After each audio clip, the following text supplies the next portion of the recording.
കണ്ണൻ ഈ മണ്ഡലത്തിൽ നിറസാന്നിധ്യമാണ്. കണ്ണൻ മത്സരിച്ച ആ ചിഹ്നമാണ് ശാന്തകുമാറിൻ്റെയും ചിഹ്നം. കൈപ്പത്തിയാണ് കണ്ണൻ്റെ ചിഹ്നം. എൻ്റെയും ചിഹ്നം കൈപ്പത്തിയാണ്. പ്രദേശങ്ങളിൽ പോകുമ്പം കണ്ണൻ മത്സരിച്ചപ്പോഴുണ്ടായ കണ്ണൻ്റെ പ്രചരണവും ഇപ്പോഴുണ്ടാവുന്ന പ്രചരണവും തമ്മിൽ ജനങ്ങളിൽ ഒരു വൈകാരിക ബന്ധം കണ്ണനോട് നിലനിൽക്കുന്നുണ്ട്. പലരും കണ്ണനോട് സമാനത ഉൾക്കൊണ്ട് തന്നെ പോകുന്നുണ്ട്. ഈ നിയമസഭാ മണ്ഡലത്തിൽ കണ്ണൻ്റെ ഒരു വലിയ സാന്നിധ്യമുണ്ട്.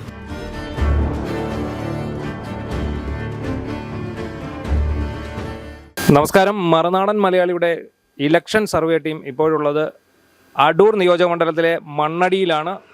മണ്ണടിയിൽ ഞങ്ങൾ എത്തുന്ന സമയത്ത് ഇവിടുത്തെ UDF സ്ഥാനാർത്ഥി അഡ്വക്കേറ്റ് CV ശാന്തകുമാറിന് സ്വീകരണം നൽകുന്ന ചടങ്ങാണ് നടക്കുന്നത്. ഈ തെരഞ്ഞെടുപ്പിനെക്കുറിച്ചും ഈ തെരഞ്ഞെടുപ്പിൽ തനിക്ക് നേരിടേണ്ടി വരുന്ന സൈബർ ആക്രമണങ്ങളെക്കുറിച്ചും അഡ്വക്കേറ്റ് CV ശാന്തകുമാർ മനസ്സു തുറക്കുന്നു. രണ്ടാം ഘട്ട പ്രചരണ പരിപാടിയിലാണ് ഇപ്പോൾ നിൽക്കുന്നത്. മണ്ഡലം തലത്തിലുള്ള പര്യടന പരിപാടികൾ നടന്നു വരികയാണ്. 4-5 മണ്ഡലങ്ങൾ പൂർത്തീകരിച്ചു. ശക്തമായ ചൂടാണെങ്കിൽ അതേപോലെ തന്നെ ശക്തമായ പ്രചരണവും മുന്നോട്ട് പോവുകയാണ്. വോട്ടർമാരിൽ നിന്ന് നല്ല പ്രതികരണമാണ് കിട്ടുന്നത്. ഒരു മാറ്റത്തിൻ്റെ ശങ്കുലിനാളം ഇവിടെ ഉയരുന്നുണ്ട്. വികസന പ്രവർത്തനങ്ങളാണ് ഇവിടെ കൂടുതലായിട്ടും ചർച്ച ചെയ്യപ്പെടുന്നത്.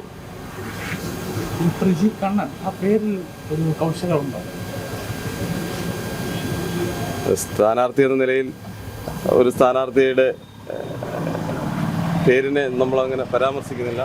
പക്ഷേ അങ്ങ് ചോദിച്ച കണ്ണൻ ഈ മണ്ഡലത്തിൽ നിറസാന്നിധ്യമാണ്.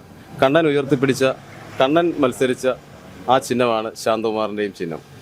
കൈപ്പത്തിയാണ് കണ്ണൻ്റെ ചിഹ്നം. എൻ്റെയും ചിഹ്നം കൈപ്പത്തിയാണ്. അതുകൊണ്ടാണോ കണ്ണൻ്റെ ചിത്രങ്ങൾ നമ്മൾ ഫ്ലെക്സിലെല്ലാം കണ്ണൻ്റെ ചിത്രങ്ങൾ? ഇവിടെ എല്ലാ പ്രദേശങ്ങളിലും പോകുമ്പം കണ്ണൻ മത്സരിച്ചപ്പോഴുണ്ടായ കണ്ണൻ്റെ പ്രചരണവും ഇപ്പോഴുണ്ടാവുന്ന പ്രചരണവും തമ്മിൽ ജനങ്ങളിൽ ഒരു വൈകാരിക ബന്ധം കണ്ണനോട് നിലനിൽക്കുന്നുണ്ട്. പലരും കണ്ണനോട് സമാനത ഉൾക്കൊണ്ട് തന്നെ പോകുന്നുണ്ട്.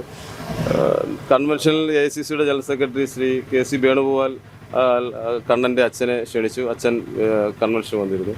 കഴിഞ്ഞ ദിവസം ലോക്സഭയുടെ പ്രതിപക്ഷ നേതാവ് രാഹുൽ ഗാന്ധി വന്നപ്പോഴും കണ്ണൻ്റെ ഭാര്യയും 2 കുഞ്ഞുങ്ങളും ആ വേദിയിലേക്ക് വന്നിരുന്നു. കണ്ണൻ കോൺഗ്രസ് കുടുംബാംഗമാണ്. കണ്ണൻ്റെ കുടുംബത്തെ ചേർത്ത് നിർത്തിക്കൊണ്ടാണ് കോൺഗ്രസ് പാർട്ടി മുന്നോട്ട് പോകുന്നത്. തീർച്ചയായും ഈ നിയമസഭാ മണ്ഡലത്തിൽ കണ്ണൻ്റെ ഒരു വലിയ സാന്നിധ്യമുണ്ട്. ശാന്തകുമാറിനെതിരെ സൈബർ ആക്രമണങ്ങൾ കുറിച്ച് നടക്കുന്നതായിട്ട് ശ്രദ്ധയിൽപ്പെട്ടിട്ടുണ്ട്. അത് ഞാൻ നിയമപരമായി അതിനുവേണ്ടിയുള്ള ക്രമീകരണം ചെയ്തിട്ടുണ്ട്. ഇലക്ഷൻ കമ്മീഷന് പരാതി കൊടുത്തിട്ടുണ്ട്. DGPക്ക് പരാതി കൊടുത്തിട്ടുണ്ട്. ഒരു കേസിന്റെ പേര് പറഞ്ഞിട്ടാണല്ലോ ആ കേസൊക്കെ വെറുതെ വിട്ടാൽ? കേസ് അവർ പറഞ്ഞ കേസ് എന്താണെന്ന് എനിക്കറിയില്ല. ഞാൻ ഈ ബഹുമാനപ്പെട്ട ഇലക്ഷൻ കമ്മീഷൻ എൻ്റെ അഫിഡവിറ്റ് കൊടുത്തിട്ടുണ്ട്, സത്യവാങ്മൂലം കൊടുത്തിട്ടുണ്ട്. അതനുസരിച്ചാണ് മുന്നോട്ട് പോകുന്നത്.